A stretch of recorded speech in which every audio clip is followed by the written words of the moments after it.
What's going on, my little piglets? It's your BFF Pork Chop here, and I'm coming at you with another video that's a rant, a rave, a talk, a discussion, a ramble, event about America's team, the Dallas Cowboys. So, before I get started, if you guys could please hit that subscribe button to become a piglet, and also turn that bell notification on to get notified every single time I upload a video, I would greatly appreciate it. So, Thursday feels like a millennia ago.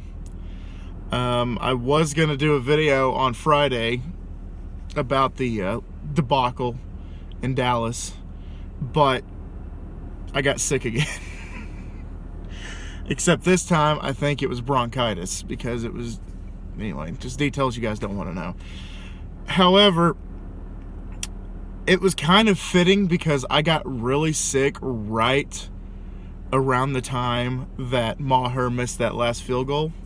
Like, it was like perfect timing, because I just immediately just felt drained and I felt exhausted, and I was like, oh, this makes me sick. And I'm like, wait, am I actually getting sick, or is it just because the Cowboys are doing terrible? No, I was actually getting sick, so I got sick again.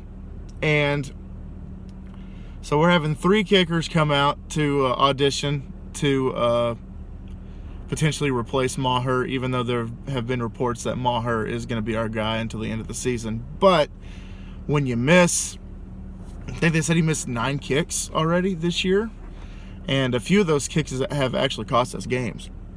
One I can think of is the Patriots game. Those kicks cost us. This one cost us. We lost by, I can't even remember how many points we lost by. 8? I don't even remember the score. It's been so long ago, like I said.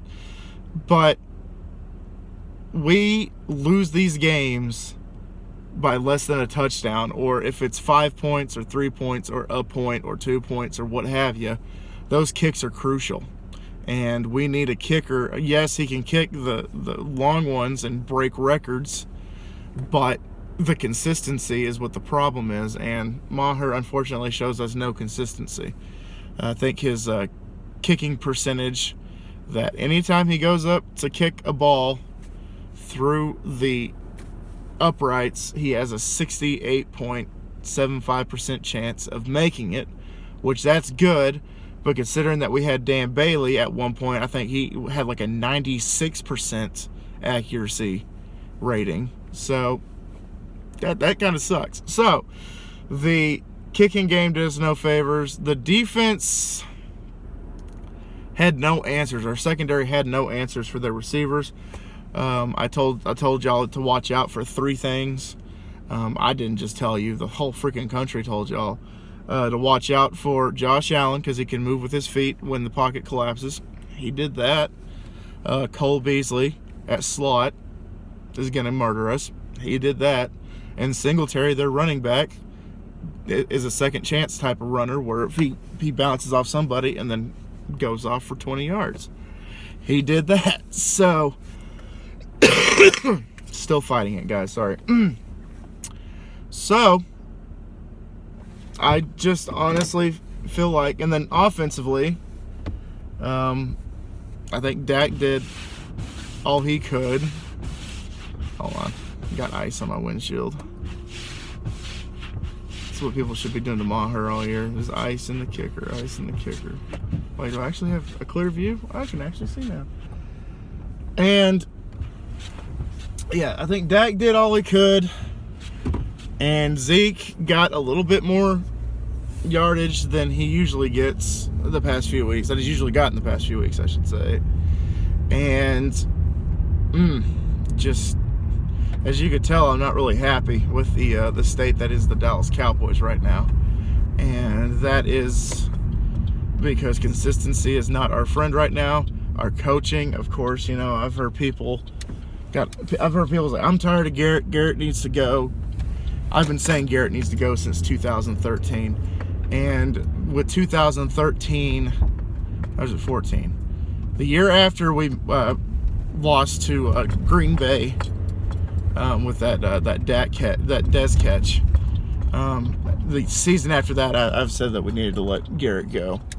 But of course, Garrett has this thing where he gets his ass out of trouble, and it looks like he's not going to get his ass out of trouble this season, because the seasons that he is on the hot seat, he finds a way to win games and get back in Jerry Jones's good graces and comes back for another year. And the next year he plays like crap, and he's like, don't worry, I can do it again next year. Which he's usually privy to, but not so much now. And I've heard so many potential replacements for Garrett that it makes my head spin. I was telling one of my friends that it makes my head spin, all the potential replacements that I've heard for Garrett. I've heard Jason Witten is going to retire and become our head coach. I heard Tony Romo is going to step down from the booth and come down and coach us. I've heard Troy Aikman's going to step down from the booth and come coach us. I've heard Urban Meyer is going to come out of retirement and coach us. I've heard that Lincoln Riley's going to leave OU and come coach us. I've heard Chris Richard. I've heard Kellen Moore. I've heard I've heard a lot of crap is what I've heard. A few of those I actually wouldn't mind having. Tony Romo and Lincoln Riley for sure. Richard maybe, but not Kellen Moore, not Aikman, and not Witten. But watch us go get Witten as the coach. It's going to be a Magic Johnson coaching the Lakers kind of situation, I think, is what's going to happen. And that didn't end too well. So, we're still, I can't believe I'm saying this, we're still in first place. We're still scratching and clawing, whatever you want to say, for that first place spot in the NFC East. We might be an 8-8 football team going into the playoffs. At the rate that we're going, we potentially are going to be, I don't know, like what was it, the St. Louis Rams a few years back that made the playoffs at 7-9 because that's how garbage their division was. I think that's going to be the same for here, because the Eagles gave us a post-Thanksgiving treat, and that was losing to the Miami Dolphins, which I thought was incredible. Losing to the Dolphins like that. We lost to the Jets, but they lost to the Dolphins, and they ultimately are giving us advantages to take over the NFC East and win it back to back. But with that consistency that we don't have, I don't know how we're going to do in the playoffs.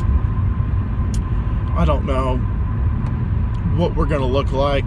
It's looking like we are going to play probably the Seahawks in the first round, which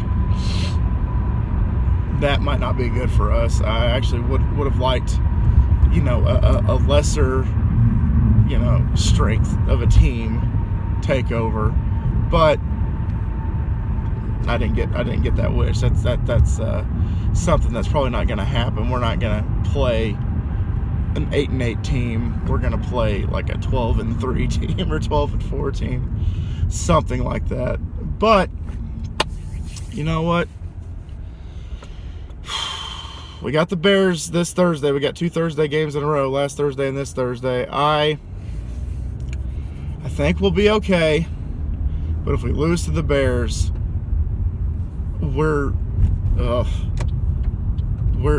not in for a good time the rest of the season, I don't think. A lot of people say it's going to boil down, I've said this before even, that it's going to boil down to that last game against Philly. Week 16, I believe, is when we play Philly, because I think we play Washington the last week. And if it does, cool. If it doesn't, then I'm not surprised that we're going to just not be consistent at all the rest of the season. And so that's all I got, guys. Thank you so much for listening to me vent. Almost a 10-minute video of something that happened last Thursday, and it's Monday morning. I'm still feeling a little sick. I feel okay, but I had to wake up. I got to go to work, and it's kind of little bit too early for me right now, even though I get up this time every single day. But I digress. Guys, thank y'all so much once again for dropping by. I greatly appreciate you guys. What do you think the Cowboys record is going to be at the end of the year, and do you think that we're going to win the division? Let me know down below. And always remember, my little piglets, call them pork chop. Hold on. Loves y'all the mostest. Y'all take it easy, guys, and I will see y'all next time. Bye, guys. Say it with me, everybody. How about them Cowboys? Oof.